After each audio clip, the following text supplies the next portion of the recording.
Welcome into Lakepoint Sports. This is the PBR Cup, part of the Publix Fall Flex weekend. Corey McCartney along with PBR Georgia's Avery Hunt. Apologize, we had some technical difficulties there in the top of the first inning, but we saw Judd Speer from Devine looking awfully sharp there as he got through a clean first half of an inning. We're now seeing this Devine baseball team, an absolutely loaded roster. You guys didn't get to hear us initially going through this as we were a little muted during the first half an inning, but a really talented group. In total 4 commits on this team. Ty Peoples, Eston Simpson, Cole Johnson, Jin Kasua. 10 players on PBR rankings in total. 3 nationally ranked players in Peoples, Simpson, and the uncommitted at this point, Jared Glenn. Right now, this is Cole Johnson up to bat right now. This is Georgia Tech commit from McCartney. Travis Devine, the coach for, excuse us, more issue here. We've got some rosters up that are not the players playing this game, but Devine Baseball's Coach Travis Devine told me that this is a bad mamma jamma. That was his quote talking about Cole Johnson.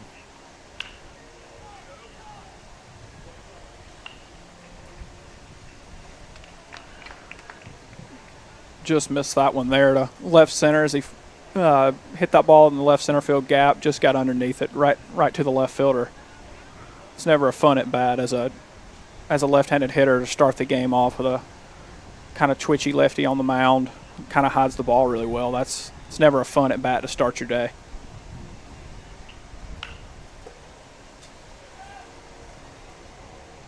Mentioned Jared Glenn. He's up to bat right now, and Glenn, I mean, this is a monster of a hitter. Actually had a really good weekend so far too. He's 4 for 10 with a double home run and 4 RBIs going into this game.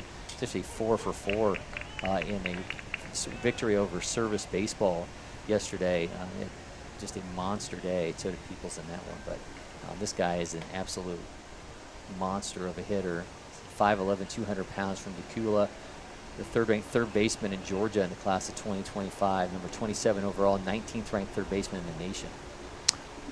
Glenn kind of burst on the scene last year in the state playoffs against Parkview. Had an amazing series there and almost prevailed Decula past Parkview there in the early part of the GHSA playoffs.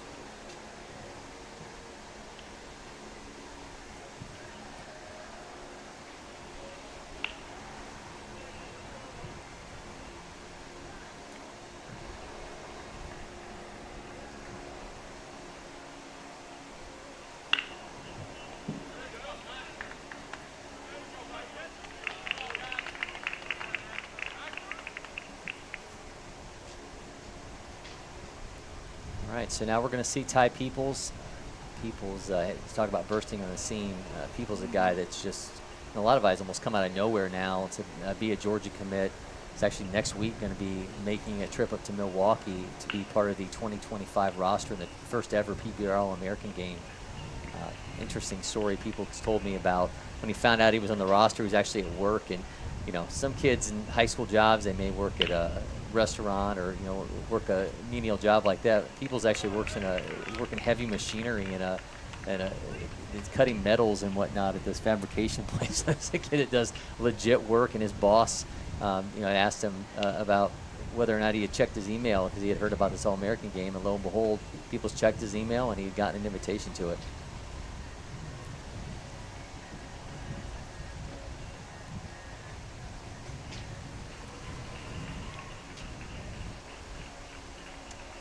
But a clean inning for both sides there, so we're going to see Judd Spears get back to work.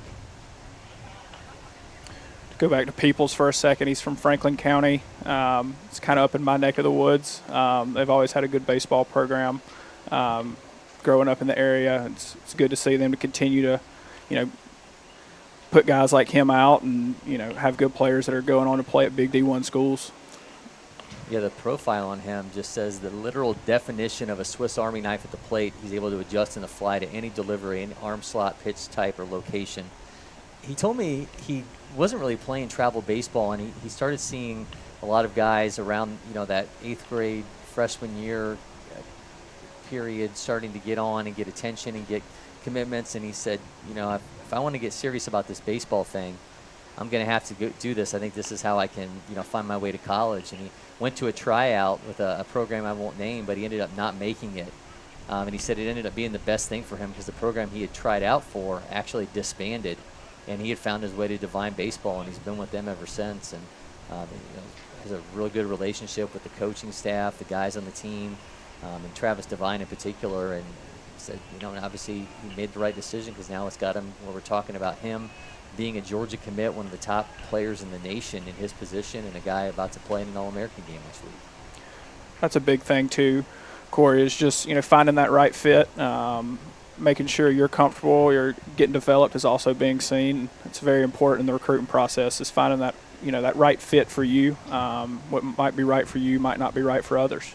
I think sometimes we almost underscore that, right? Like we just kind of pass it aside when a guy's like, well, it felt like a family atmosphere. It just kind of felt right. But I think for a lot of these guys, when you're talking about college baseball, you're talking about a lot different sport than you're talking about in basketball, where the guy may just be going to get some playing time, or football where he's thinking, okay, they run this scheme and this is how I can be featured in that scheme.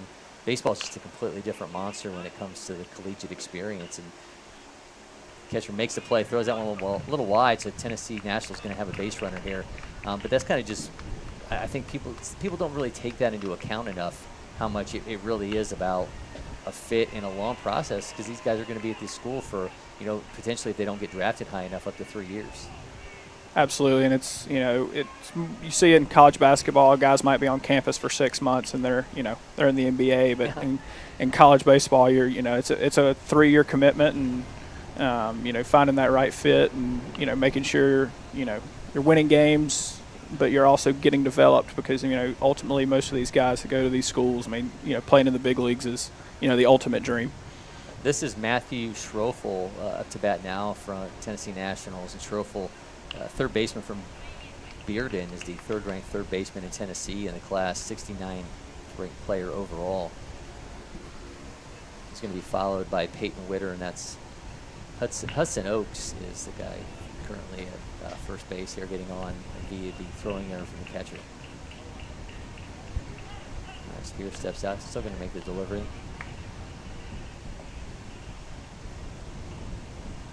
A lot of these kids on this Devine team just got done playing another game, so they're actually combining rosters.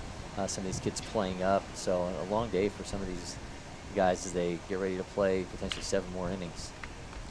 It's always fun, especially playing back to back. You kind of just roll into the next one. You're loose. You don't have to go out and get stretched out. You're already ready to go, and it kind of just, before you know it, the 15-20 minutes between games is on you, and you just kind of roll in from the one before. So if you had a good game there, hopefully it translates over. Spears painting the corner there. What a great pitch to get the strikeout.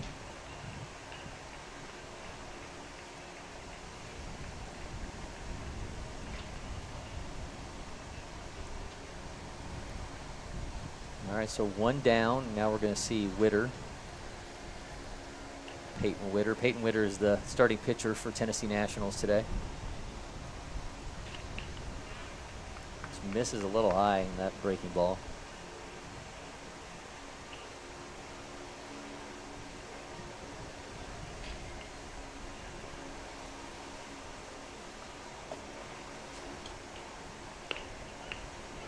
Throw back. Not able to get the runner. I'm sure catcher Owen Redwine's wanting that runner a little bit more than normal, considering he's the reason that he's standing on first base. Absolutely. Being a former catcher, when you can't help your pitcher out, you try a little bit harder to, make sure he doesn't go anywhere or come around to score.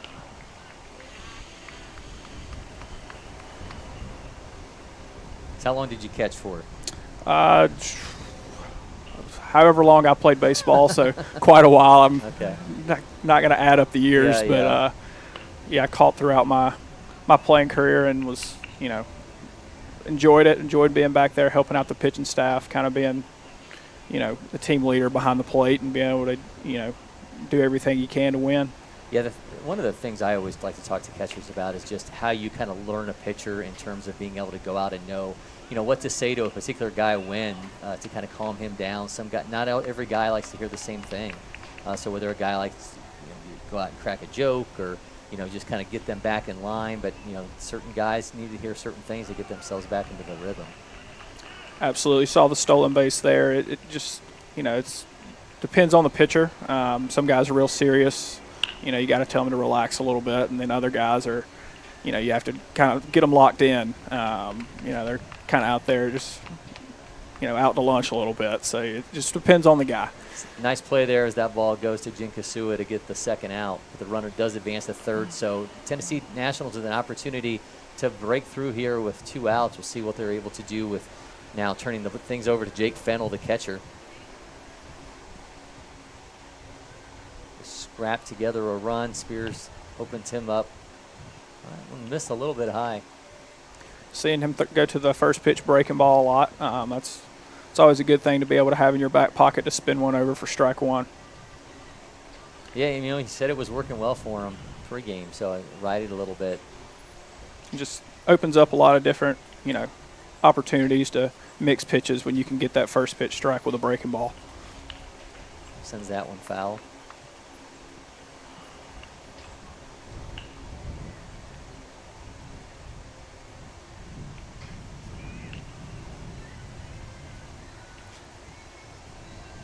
Spear did tell me he is looking to get to about the 60-65 range today on the pitch count. He's up to 27 right here in the second inning.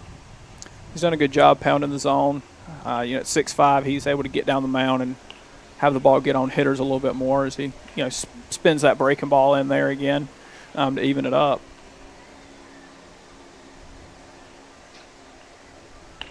Got the flow flowing behind him there as he gets a strikeout. And another one for him, looking awfully strong there. So we're through another scoreless half of an inning. So Tennessee National is going to strand a runner there.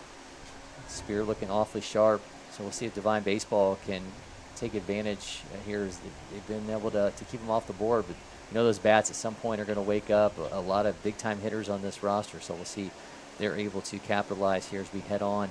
Again, this is the PBR Cup, part of the Publix Fall Flex weekend. We've got NASA Top Hat soccer going on over at the multipurpose fields yesterday. Rally High was filling up the Champion Center. So a lot going on throughout the Lakepoint Sports Campus this weekend. But still going on tomorrow as well, as this PBR Cup's going to extend into Monday play as well. And Avery, this is really, when you think about the fall schedule, this is really kind of the crown jewel event for all of us here at Lakepoint Sports when it comes to baseball. Absolutely, it's one of our favorite events. We get get teams from all around the country, which is always a good thing. You love to see a multitude of guys. I always enjoy it. This is my 4th year being part of the PBR Cup. It's good talent. For most of us in the South, it's football season around here, but it's always good to see good baseball being played. Just get a lot of really good players and a lot of really good talent out here during the Cup every year. Yeah, especially today, because the Devine coaches were telling me that yesterday they were a little thin. They actually, this current team that you're currently seeing only had 6 of their players yesterday, so they had to pull players from the lower level team, the age group below them, to be able to field a team because they had so many football players on their team that yesterday had to have film sessions and whatnot. So now they're actually at full strength in what you're going to see today. So they did pull a couple of kids up, but by and large, this is their team that they're putting out there right now. Yeah, it's good to see Devine. They've got some guys from some smaller schools, outside the Atlanta area. So those smaller schools, those guys have to play a multitude of sports. Probably on the football team, basketball team, and play baseball. So it's always good to see guys, diversifying, playing different sports, because it never hurts to, take a step away from baseball for a second. So you're seeing Peyton Witter from Kingston, 2025 on the mound for Tennessee Nationals right now. The fastball up around 78 for him. Also throws a curveball and a change. He's going to be facing Zach Groh, followed by Jinkasua and Landon Kemp. Trey Farr will hit for Devine Baseball if it goes that far. Zach Groh yesterday had a nice day, ended up having a double. Also pitched against Service Baseball. Skies that first pitch into deep into the infield. The third baseman's going to cut across to make the catch for the first out. Windy day like today, those balls there could be, seem to just keep floating on you. And, sometimes a routine fly ball in the infield is not the easiest play, especially with the wind blowing like it is this afternoon. So here's South Carolina commit Jin Kasua from Seconder, the 10th ranked shortstop in Georgia in the class of 2025, number 50 overall. 7.28 in the 60. Also has an 80 mile per hour infield velocity. You know, think about an athletic player. Certainly, you know, the baseball IQ. He gets a lot of credit for that too. A lot of instinctive plays out of him. You've seen him play. I mean, before you mentioned that he had surgery, so just getting back into the baseball groove for him. Yeah, I think he had shoulder surgery, either right after the high school season or during. So I think he's coming back from that. He's gotten a little bit bigger, which is always a good thing, and always tends to translate well to the field. And he's always been one of the smoothest gloves at shortstop in his class. Real instinctual out there, gets to a lot of balls. But yeah, it's good to see him back playing. All right, so he's going to start off with a walk.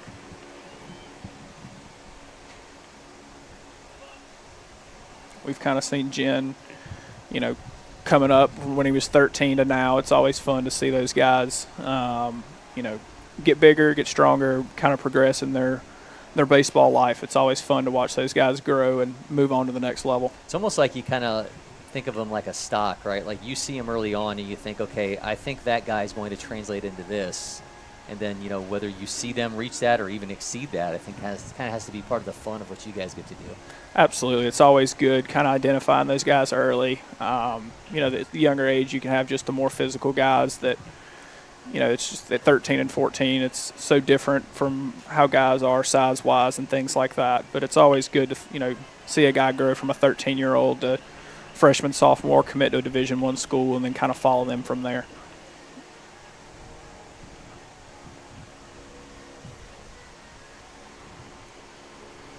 Now batting is Landon Kemp, and think about Kasua's space on there on the shortstop rankings in 2025. I mean, it's just an insane number of guys here that you're probably going to hear in terms of the MLB draft in 2 years. Runner takes off. That one's going to flip to second base. Runner's going to advance and makes the throw to first to get the out. Eli Pitts, South Carolina, another South Carolina commit. So they got two of the top 10 shortstops in the state of Georgia are committed to South Carolina, and Pitts and Kasua. You got Daniel Pierce, a Georgia commit, Terrence Bowen, do you think about guys that have exploded onto the scene in the last year plus out of Alexander? Terrence Bowen, he was in the future games for Georgia. That guy's there's a lot of helium with that name. Jackson Taylor from Walton, Josh Gibbs, I've talked to Josh Gibbs before, Georgia commit, Andrew Purdy out of Cartersville going to Alabama, John Stutzer, Michael D., Georgia Tech commit, another future games guy for Georgia. Maddox, Mansour, and those are the guys in front of Kasua. It's just, that's a ridiculous amount of talent at that position in the class of 2025 in Georgia. Absolutely. Terrence Bowen at future games had, one of the more electric rounds of BP, just lots of backspin, line drives, balls that, carry a lot further than you think they're going to. Farr's on the run as he sends that one into right field, puts a hand up, so we're going to have a ground rule double and our first run on the board. Landon Kemp comes through with an RBI double for Devine baseball. Did a good job getting to that inside pitch there, pulling it down the line, turning it around at 86. It's a good piece of hitting, especially lefty-lefty. Apologies, that was actually Trey Farr coming through with that RBI double. But he gets Devine on the board. It's now 1-0, and here's Owen Redwine, the catcher. 2 down in the inning. Farr on second. Comes the delivery from Witter. Misses high.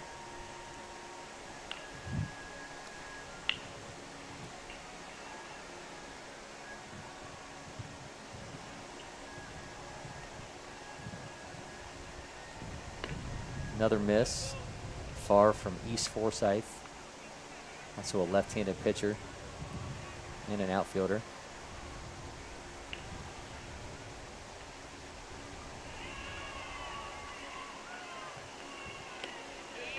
Redwine up to bat now from Buford. And, Buford, an absolute powerhouse. Cannon Golden, now an Ole Miss commit. Think about guys going to the PBR All-American game. Cannon will be there. And that's just an absolute factory of a program. In all sports, it seems, football, baseball, it's a lot of athletes walking around at Buford, which is always fun to see. All right, right, 3-1 is the count to Owen Redwine. He's getting a little away from Peyton Witter. See how he responds here. See if he can lock it in, and doesn't get the strike there. The catcher tried to reel that one in for him, but no such luck, and they're going to have another base runner. So runners at first and second with 2 down here in the bottom of the second. 1-0 is your score. Devine Baseball leading Tennessee Nationals. Now it's Seth McDaniel. McDaniel from Winder Barrow.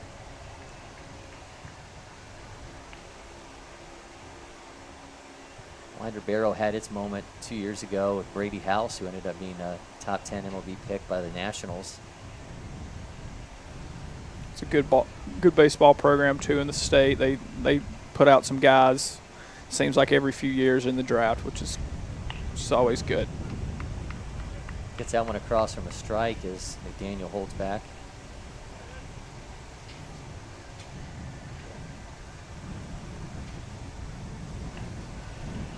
So you just saw Redwine. He actually had a double on Friday in the tie against ZT Bombers. Also, we've seen Devine Baseball against USA Scout on Saturday.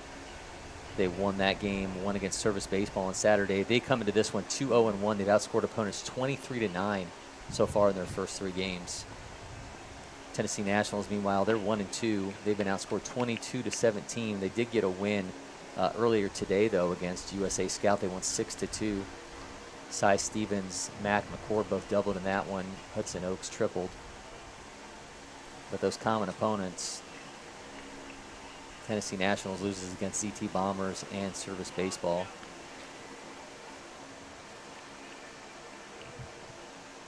And 2-2 is the count here against McDaniel. 2 on, 2 out. 1-0 is the lead for Devine Baseball.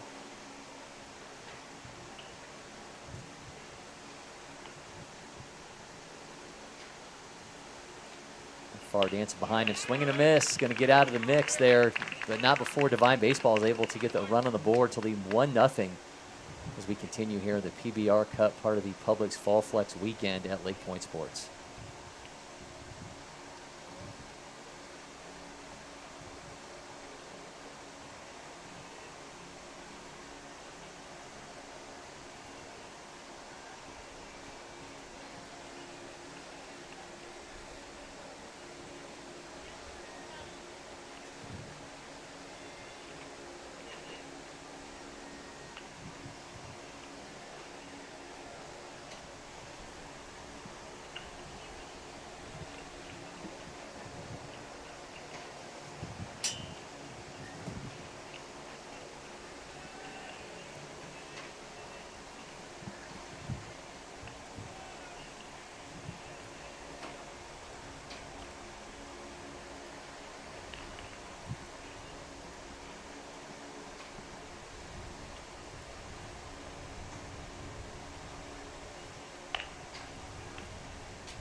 All right, here we go for the top of the third here. Again, this is the PBR Cup at Lakepoint Sports. Corey McCartney along with Avery Hunt from PBR Georgia. Watching this game of the day, part of the Publix Fall Flex weekend. 1-0 is the score for Devine Baseball. Judd Speer continues on the mound for Devine Baseball. He's going to be facing from the Tennessee Nationals. Second baseman Jackson Good, center fielder Cy Stevens, and first baseman Max Coleman. Ball gets away, makes it 1-0 to start things off for Speer. Spear's really liking going to that breaking ball on 0-0 count. So there's another one. He did it a few times last inning as well. If you turned into yesterday's game of the day, Pro Stock Baseball and Team Elite, Hudson Graham and I talked about how this time of the year for a lot of the pitchers, you get a number of guys who are kind of entering that time of the year, that one getting sent to the shortstop, able to make the throw across for, pulls down the tag. Oh, no, he's not in time, so we're going to have a base runner. That throw got him a little bit off the bag, tried to pull it down to make that tag, but not able to, as Jackson Good gets the first base for a leadoff single here for Tennessee Nationals. But we talked about how this time of the year you'll have some pitchers who are winding down, other pitchers who are working on something in particular. Maybe they go into an outing and really want to hammer that changeup, really want to hammer that slider. Maybe we're seeing a little bit of that from Speer, who is not throwing a whole lot of fastballs so far in this outing. It's good to see him. He's kind of sat 83 to 85 in the last inning. Ran it up to 88 to strike out to end the inning, which is it's good to see. He's got some more in the tank there. Looked like a late time call. So yeah, a couple of wasted pitches we've seen out of him. It's good to always finish those pitches. Yep. Don't want to shut it down and hurt something. It's never a good thing. Well, he's a little bit halfway to what he said he was anticipating for his pitch count, so he doesn't want to waste anything, and he just blows that past him and make it 0-2. It's a hitter in the box. It probably looks a little bit faster than what the radar gun reads, just being 6'5". He's able to get down the mound, and that release point's that much more closer to you. So that's always interesting as a hitter, different guys with, what the radar gun says and how hard it actually looks. Yeah, you think about extension, right? When you're that tall, you get that stride going, and it's like it's right on top of you.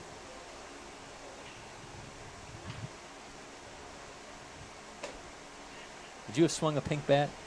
I don't think so. If I got one of those, I probably would have kept it in the bag. I just don't want to break a pink bat. Yeah. Don't know if my father would be too happy with me swinging a pink bat, but I've kind of seen guys more in the past few years go to more, interesting color bats, and I'm all for it.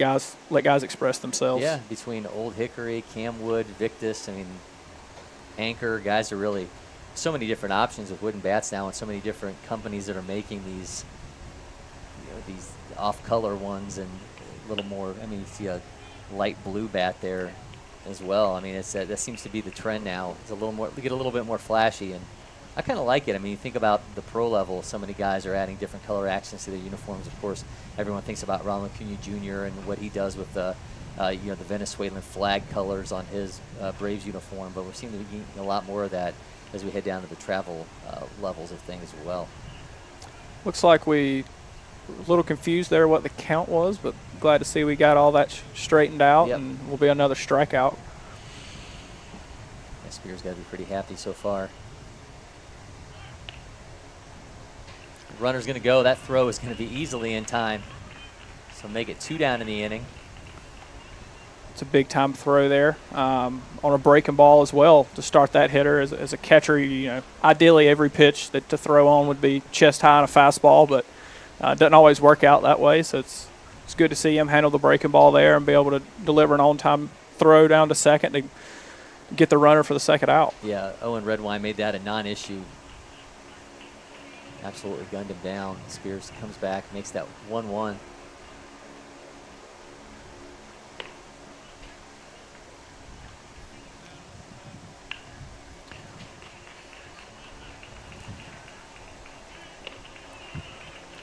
Cy Stevens swings through that, so another strikeout for Spear, looking awfully strong so far. 3 innings without a hit so far for Tennessee Nationals as he gets another strikeout to end that inning. So on to the bottom of the third. 1-0 is your score here in the PBR Cup, again, part of the Publix Fall Flex weekend. So you've taken, obviously, in a lot of the games over these past few days. Any teams, players in particular that's really stood out to you from what you've watched? The USA Scout guys. I know they've got a couple different teams here.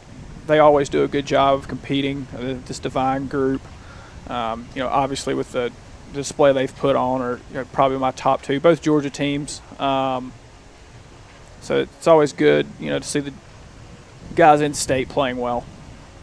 Yeah, I know Aggies Nationals had some pretty strong performances out of that group as well.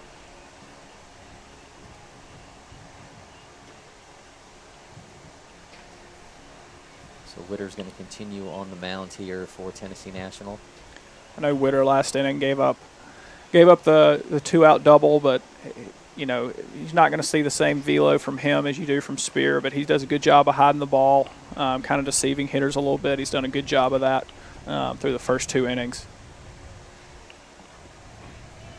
Had to go through some of the pod standings here, if you will. Devine baseball on top of theirs. Have outscored opponents 23-9. Service baseball right behind them, but they've scored 35 runs through their 4 games, so they've really lit up the scoreboard. Meanwhile, RT Elite, Tucci Mustangs, National, they're 4-0. They've scored 31 runs, and allowed just 8 so far. Slammers baseball sitting atop of their standings at 3-0. They've outscored opponents 42-10. Another pool, the Atlanta Braves Scout Team, 3-0. They've outscored opponents 11-2, and Dirtbags Platinum, 3-1. They've just a +2 run differential. They've outscored opponents 23-21 so far.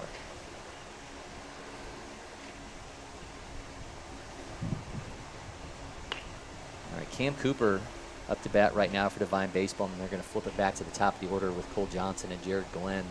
Tennessee Nationals, they're hitting everybody today. They've got 3 extra hitters in the lineup. They don't have anybody listed as a bench player, so we'll see how that kind of factors in from a defensive alignment as they go a little bit deeper into this game. 1-1's the count to Cooper. But you can't steal that one, makes it 2-1.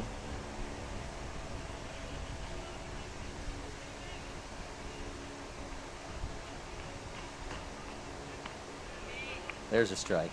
It's a good spot there. Get back in the strike zone, right at the knees on the outer half. And the 2-1 sends that one foul. So we had some issues in our broadcast early on, so we really didn't get to talk too much about Cole Johnson, Jared Glenn, and Ty Peoples on air. So excited to do that as they get their second at-bats of this game.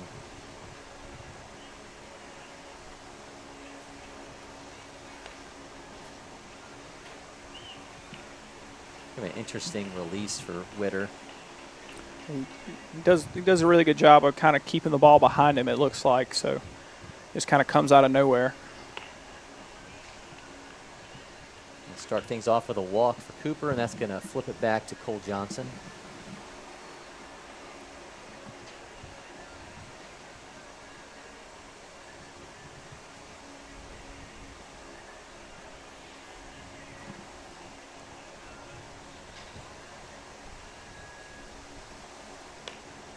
Johnson from McCartney. Again, Devine baseball coach Travis Devine told me he's that bad mamma jamma, so we'll see if he's able to take advantage of a runner on here and move things along. He just missed in his first at bat, flying out the left center, just got under it. So maybe second time around, be able to see the arm slot a little bit better. Kind of know what to expect coming up there. And he got a couple extra rounds of pregame BP in the cages, so he's chomping at the bit here to make something happen. Misses on that.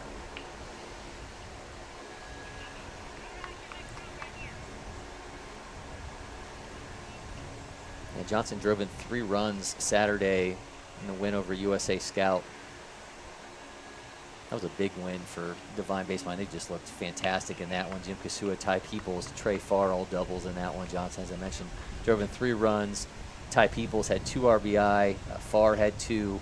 Eston Simpson, I mean, he was absolutely dazzling. 9 strikeouts, no walks, allowed 2 hits and a 5-inning shutout. That one going to go foul. And Eston Simpson, I talked to him pregame. Now a Clemson commit, coming off of being most valuable pitcher of the future games from Jefferson. I mean, that kid just has had a whirlwind of a summer. He performed really well at the future games and was very deserving of that honor. Pitched really well for Team Georgia. You couldn't have asked for any more from him. Another walk from Witter.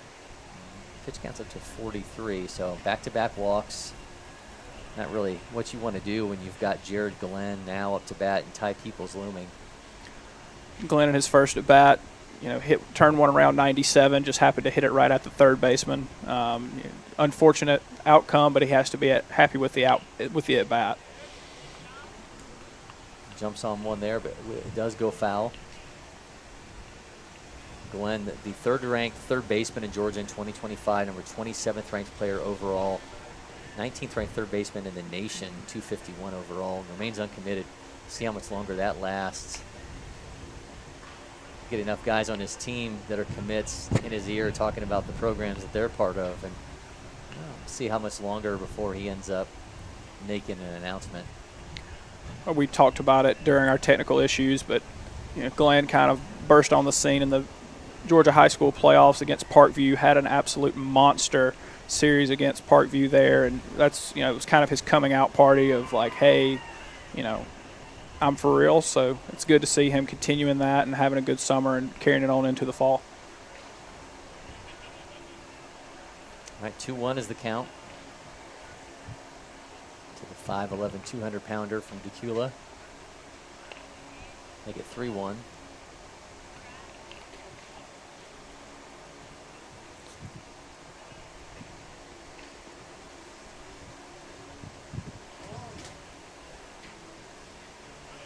Flying baseball may have an opportunity to blow this one open. Comes a 3-1 from Witter. That one inside, so 3 straight walks. And now here comes Ty Peoples.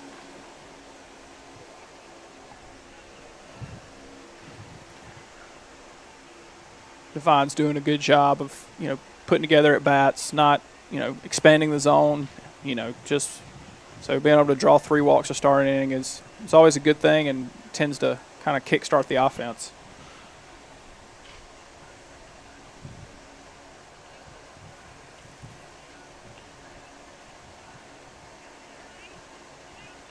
Peoples, as I mentioned, has been seeing the ball really well this weekend. So far, he's 7 for 11 going into this game with a double, triple home run and 7 RBI. He told me he's kind of bucked his PBR curse this weekend. I didn't realize he had a PBR curse, but has looked awfully strong so far in these first couple games for Devine baseball. It's always good to hear. We love to see guys show out, especially here at Lakepoint, and it's weird how baseball is like that. You have the PBR curse because you don't come up and don't hit quite like you'd love to, and now we're cursed. It's a very superstitious sport. All right, well, the Franklin County 2025 chance to blow things open. That one's going to go right through the middle there between first and second base. So one run's going to score. A little ABC baseball for Devine baseball, and they make it 2-1. Nice little piece of hitting there from Peoples. Just takes what they give him and sends it into the outfield to get a run across the plate for Devine.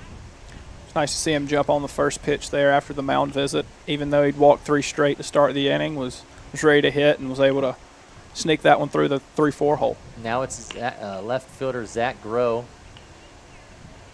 moving the chain along here for Devine. Now up 2-0 in the bottom of the 3rd inning.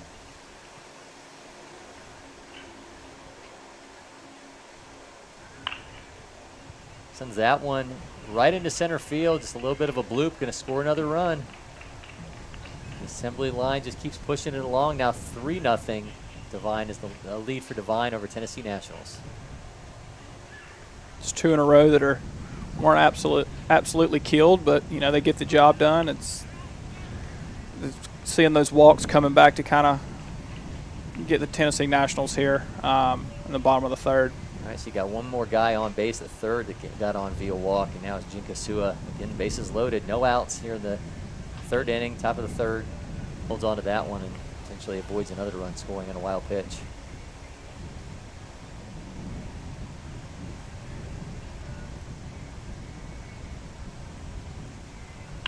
Sua skies that.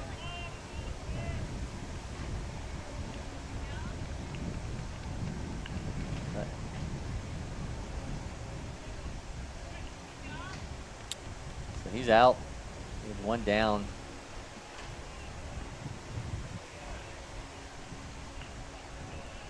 Landon Kemp now up to the plate. Still the bases loaded, 1 down.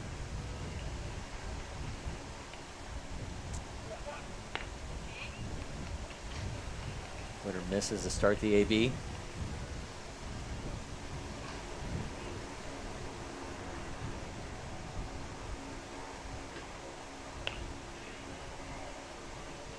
That went in for a strike.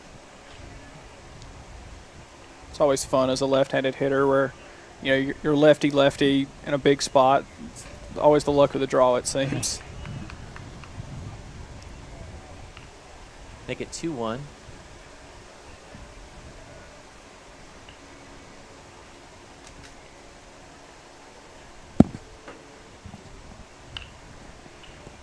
That goes foul. Make it 2-2.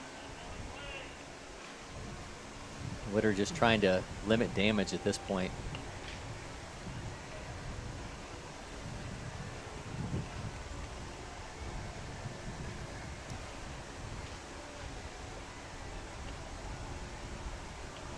Runs the count full, and again the bases are loaded. Trey Farr and Owen Redwine await for Devine baseball, and this inning continues. Here comes the 3-2. Skies that one into left field. Shortstop comes across to make the play for the second out. Runners are going to stay put.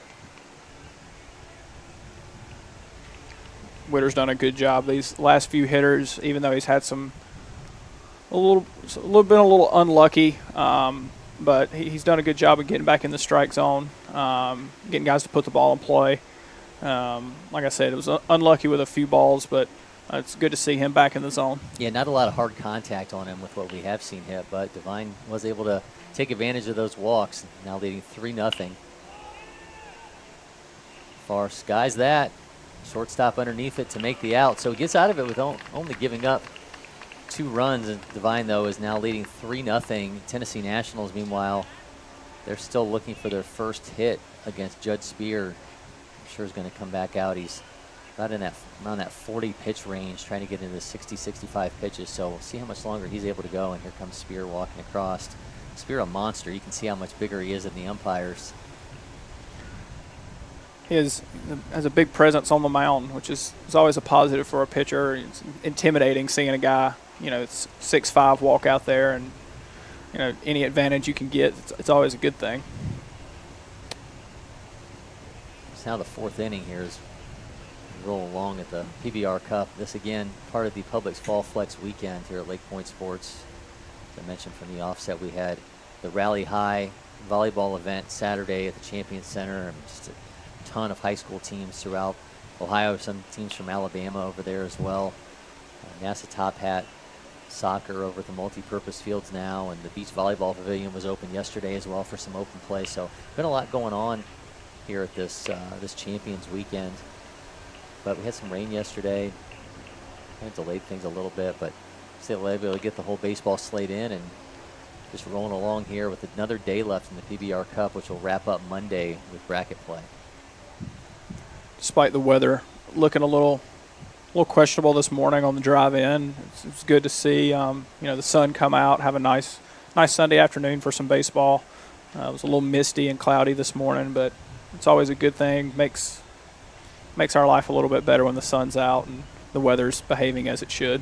Yeah, won't name any facilities here, but my son's team was washed out today in the event they were supposed to be in, and that's the luxury of being here at Lakepoint Sports is, unless it's horrendous, we're playing. And that's part of the beauty of this place is these guys get to go out here and not really have the weather impact their baseball schedule. Makes my life a lot easier, especially on the tournament side. I'm not having to roll around in the mud and, every time That's it rains right. to try to get games in. Very thankful for the turf and for the facility we have here. This is Will Wright. He's going to be followed by Trey Purdom. That's going to be the end of this lineup, and we'll flip things back over to Nick Riordan.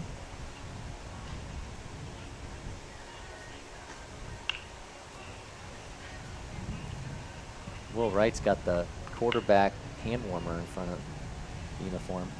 Got to call the plays. Those are always interesting. Would you prefer that or just the traditional, third base coach signs? Yeah, I think I'd rather have the traditional signs. I've played with both, and I think I'm more of a traditional person. That always looks funny looking down at your wrist trying to figure out what's going on and what you're supposed to be doing. Miss from Speer makes it 2-2.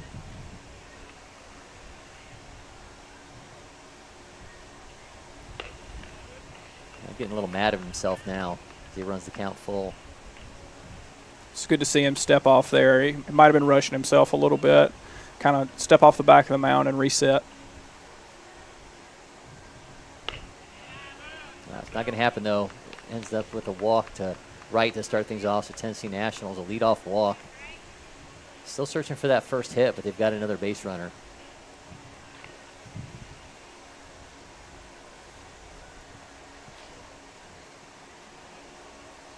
Here is Trey Purdom, the last of the extra hitters, and we'll flip it back over to Nick Riordan.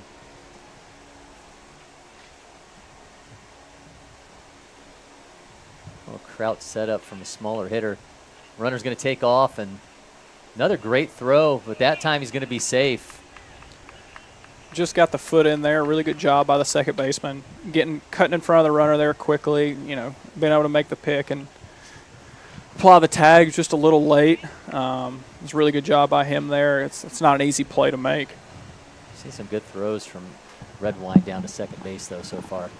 All right, here's Nick Riordan, shortstop.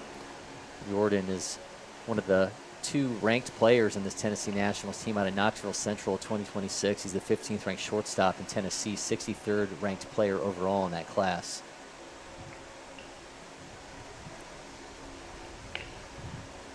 He's waiting on deck, and it's still got Trey Purdom.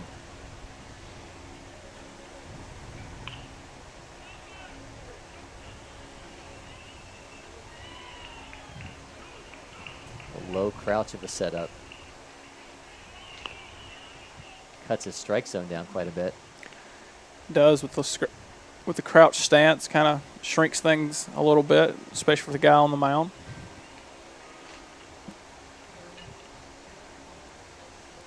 All right, here's the 1-2. Misses high. Up to 51 pitches. So if you're Speer, you're trying to get through this inning and potentially make a case for another, but we'll see how much longer he goes as the pitch count starts to rise, as he's already walked one batter and now into his 5th pitch in this AB. Started the at-bat with a lot of breaking stuff, change-up breaking ball, and then he's gone back-to-back fastballs. Be interested to see what he goes to here.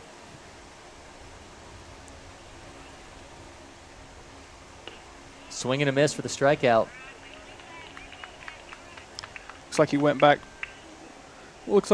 to that changeup there, which kind of ran away from the left-handed hitter.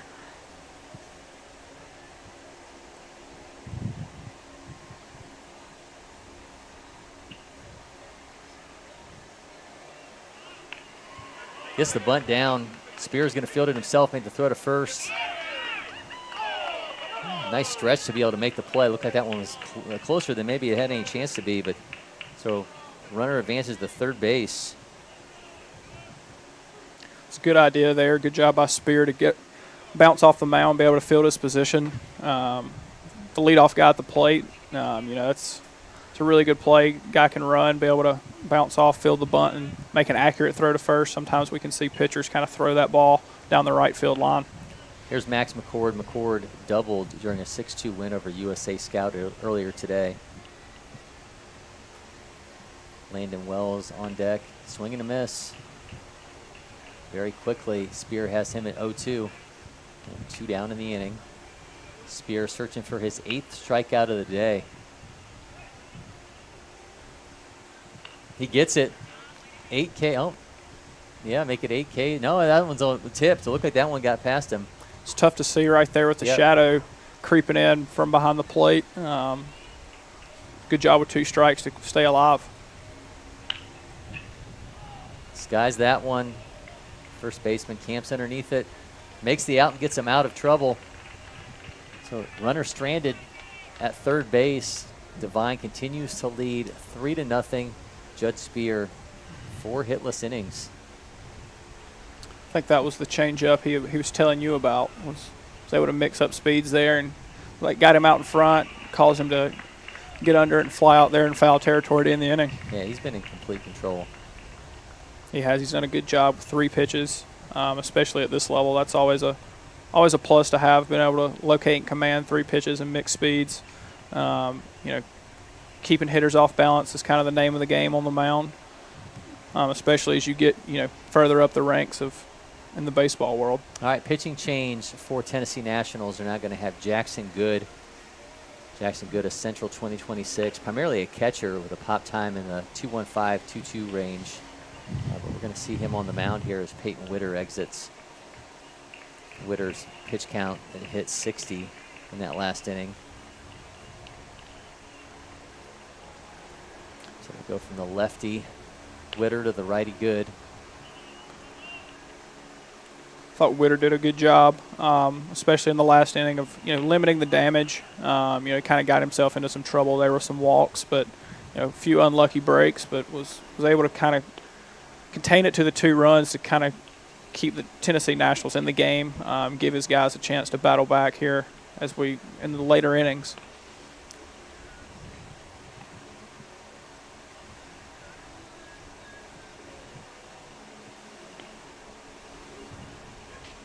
Now you're seeing it on the pitch speed up there. Good so far, just showing you into the mid-60s.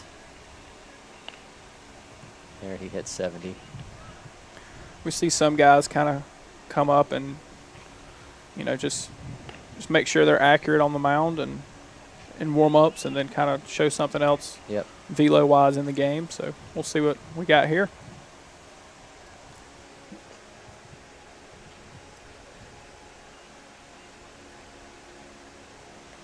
He's going to face Owen Redwine with Seth McDaniel and Cam Cooper to follow. 3-0 is the lead for Devine baseball over Tennessee Nationals in the bottom of the 4th.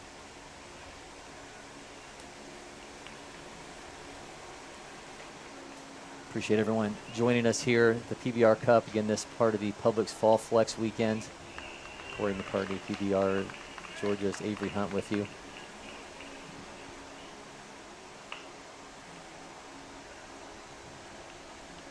Hits him in the back.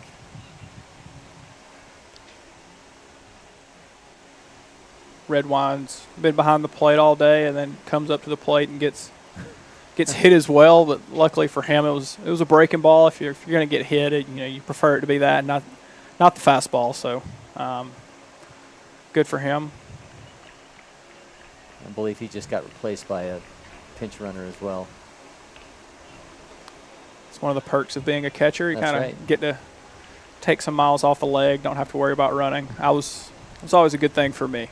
Everybody involved was happy that they ran. For me, I wasn't going to outrun anybody, so it was always a positive for everyone. All right, well, this is Seth McDaniel trying to make something happen with the runner at first. He's facing a 1-1 count. Good fires the first.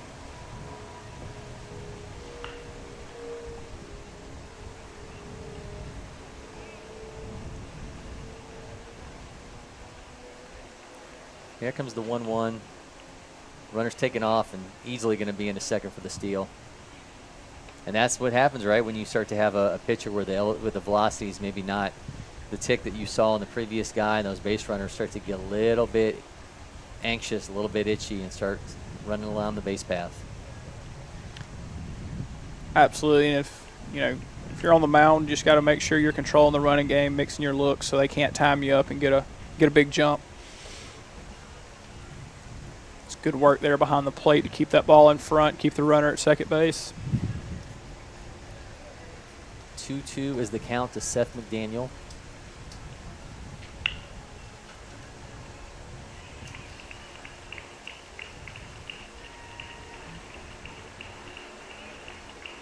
Good looks back at the runner. And that one goes foul. Keeps it 2-2. Good job with 2 strikes there at the bare minimum. You're trying to hit the ball to the right side, get the guy over to third with less than 2 outs. Comes a 2-2. Swing and a miss. Good gets a strikeout. He will take that at 68.9 miles an hour.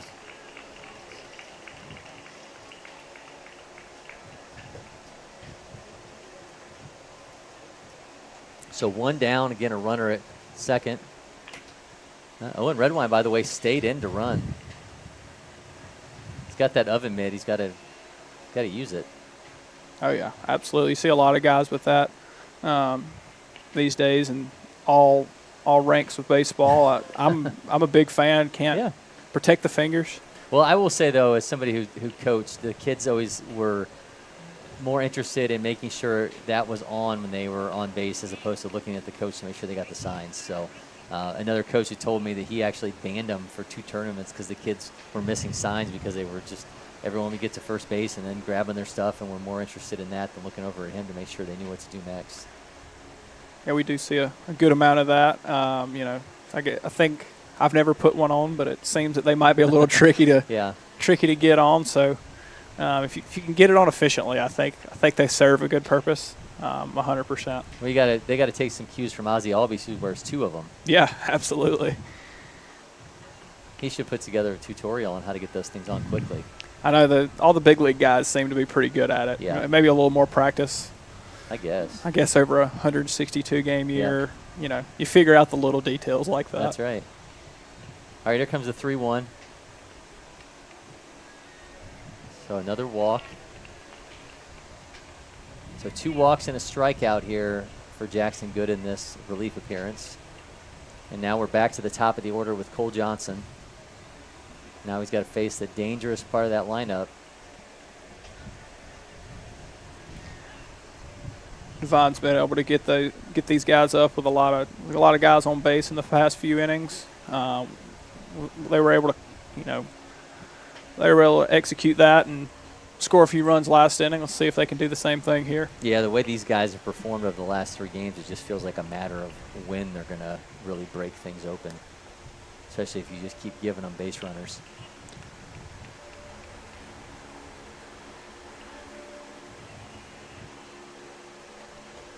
But it does get tricky when you've already played 3 games to this point and trying to figure out how you're going to piece together your pitching. We see a lot of that in the later days or later games of our events. Guys having to piece together pitching, also setting yourself up for bracket play is always important as well. That one sent right into right field. Runner's going to retreat, so the bases are going to be loaded. Nice job there by Cole Johnson, taking what he's given and sending it to right field to get the bases loaded for Jared Glenn. Jared Glenn.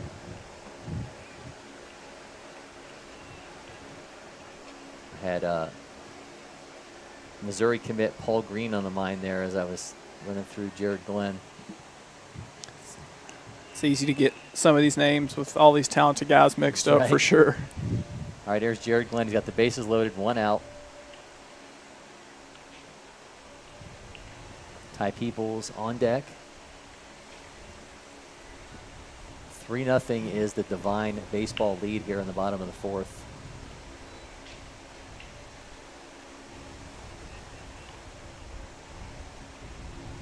And if you're looking for somebody to do a lot of damage with one swing, these next 2 options for Devine baseball could certainly be that with Glenn and Peoples. Glenn's in a good hitter's count here, 2-0 as well. That one missed inside. We'll interested to see if he'll get the green light here, 3-0. Yeah, credit him too for not saying, okay, the bases are loaded. I'm going up there. This guy's not throwing especially hard. I'm going to go up there and jump on something and belt it. He's working the AB. Did get the green light there and seems a little frustrated with himself that he was out front and pulled that one foul on the third baseline.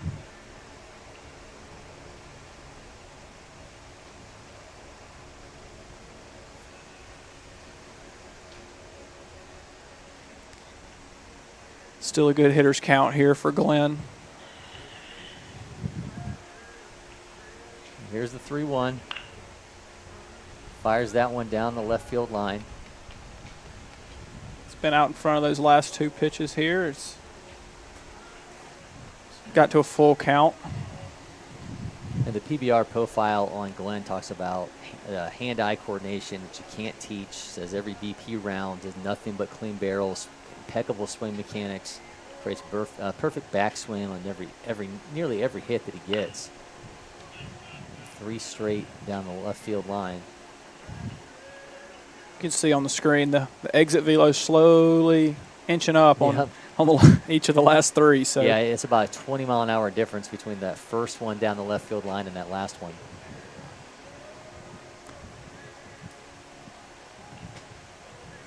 All right, the 3-2. Shoots that one down the left field line. That one's going to be 1 run in. Here comes the second run. The third run's coming. Make it a 3-run double for Jared Glenn to build on this Devine baseball lead, and he was working that left field and ended up cashing in with a 3-run double. he was a little bit out front of that one too, Corey, and was just strong enough and to stay back just long enough to keep that ball fair, and was actually able to one-hop the left field fence, it looked like. And, you know, it's a testament to how strong and he is, because it's like he was still just a tad bit out front and still was able to turn it around for a 93-mile-an-hour exit velo double. So with wood, That's so right. that's always good. Well, Devine able to capitalize when they had opportunities there. We knew it was eventually going to happen. They now lead 6-0, and here's Ty Peoples with a runner on second. But Jared Glenn with the big blow, a 3-run double.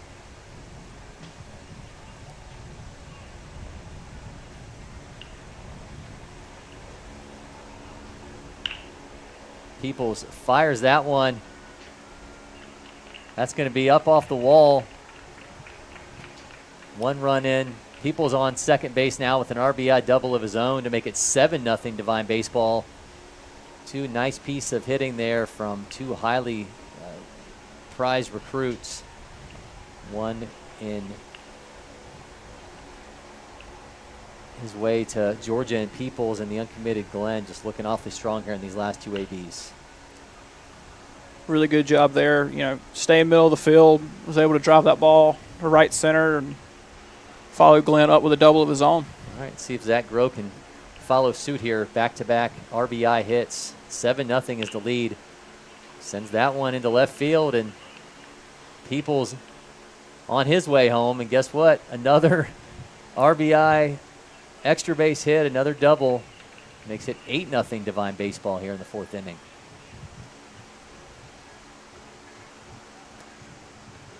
Good job there, too, of staying back on the breaking ball and lining it over the third baseman's head. Those are 3 straight, 90-mile-an-hour plus exit velos. 3 doubles in a row is kind of what we've been expecting from the top of that Devine lineup. They were contained for a little bit. We're finally able to bust through. So 3 straight now. Jin Kasua, South Carolina commit. See if he can make it 4 in a row.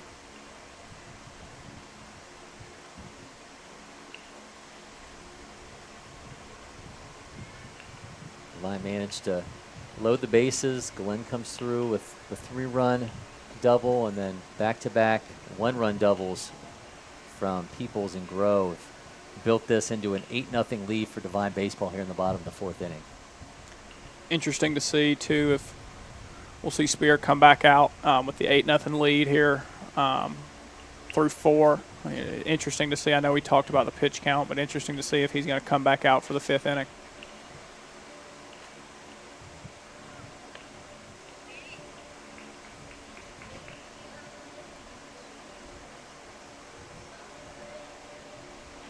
Interesting there. We had a throw down to third. I thought he had a runner there, but he was able to slam on the brakes and go back to second. Yeah, Devine just Tennessee National just trying to piece together outs at this point. Here comes the 1-0. Sua flips that one foul.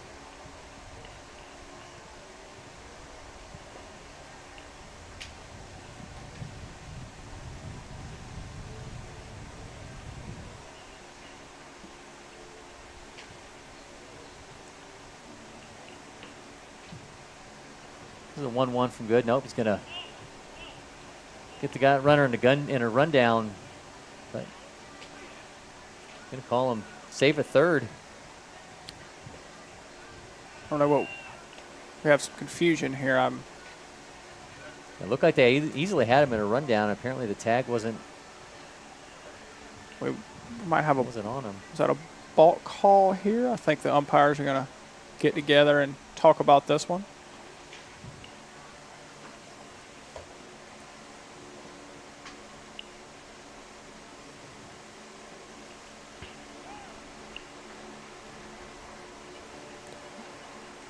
All right, so regardless, we have a runner at third now with Jinkasua with an opportunity to expand on this lead with one down in the inning.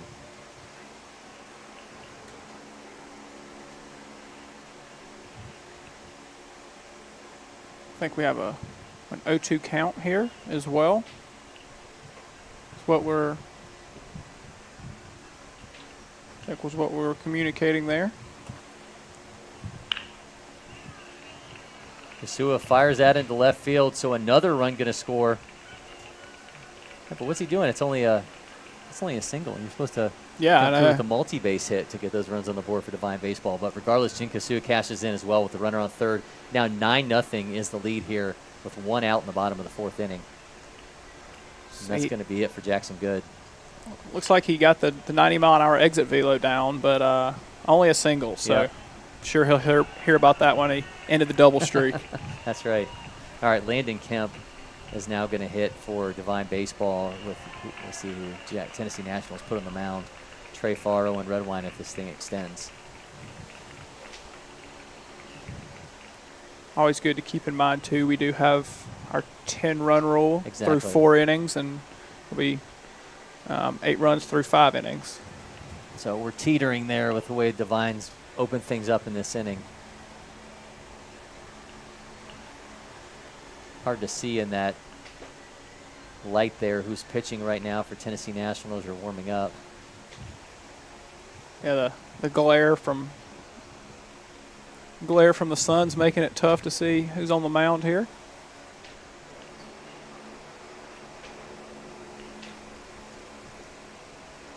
Jack Fennell now on to pitch. Fennell from Bearden, 2026. Another guy who's primarily a catcher. So they went with Good, who's primarily a catcher. And now we're going to see Jack Fennell, whose primary position is catcher as well.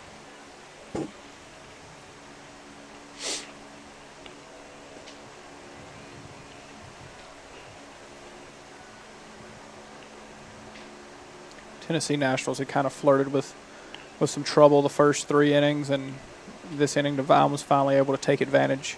Some of those free bases hit by pitches and walks, and then you go 3 doubles in a row and then a line drive single to left. It really helps to be able to open these games up. And that was the part of that order when you look at Devine baseball. It's like, what part of the order do you not want to be facing with a bunch of runners on? And that's exactly what Tennessee Nationals ran into, and Devine baseball just feasted.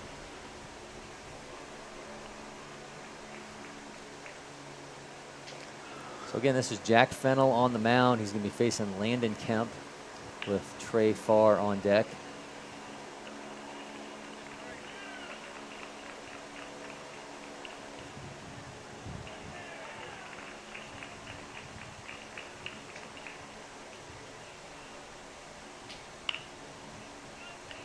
Shoots that into center field. The runner's going to advance, so going to be runners at first and second. Nice piece of hitting there from Farr.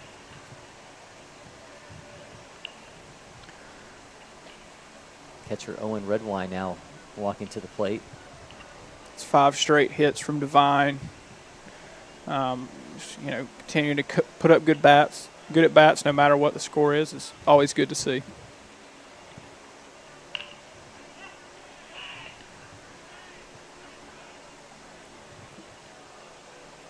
Farr with a foul to start off the AB to make it 0-1. 80-mile-an-hour exit velo on a 51-mile-an-hour pitch.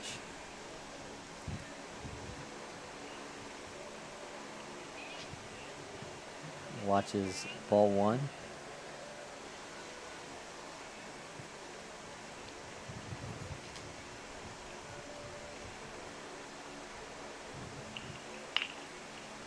Shoots that one in between first and second into right field for another hit. So the bases are going to be loaded with 1 out. And Owen Redwine to the plate. Devine's really taking advantage of that 3-4 hole there on the right side. Yeah. I think that's the fourth ball I've seen Yep. them hit through there, and you can see the Tennessee Nationals big shift here to the pull side with guy on the mound. Fennell with a missed glove side to start off against Redwine. He puts it in play, and we're going to be in that run rule territory. Good block there by the catcher to kind of keep this thing going.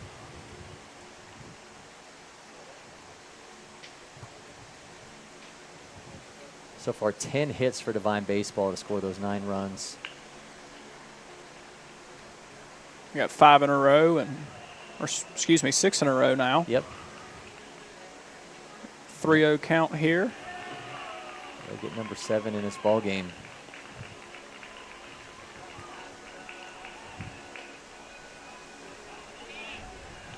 Drops that in for a strike.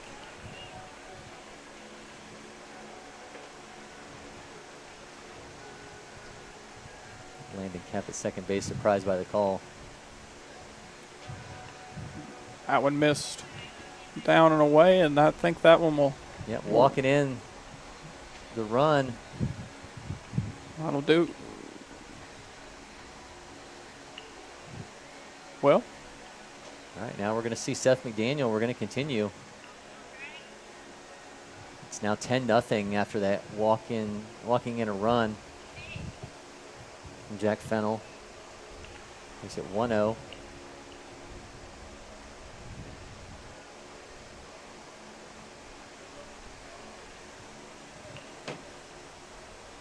Make it 2-0.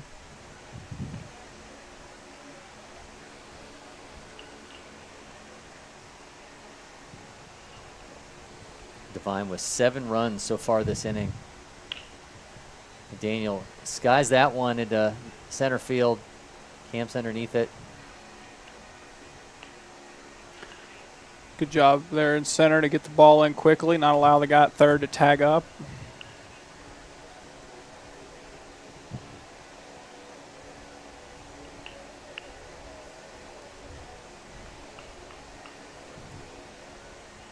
Here's Cam Cooper.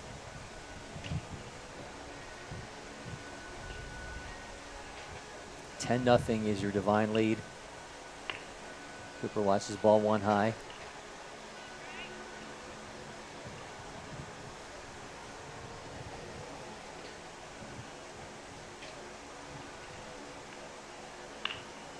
Fires that one down the left field line, but going to be foul. Turn that one around at 96. Seen some fun exit velo numbers this inning. Well, these guys chomping at the bit to put the ball in play.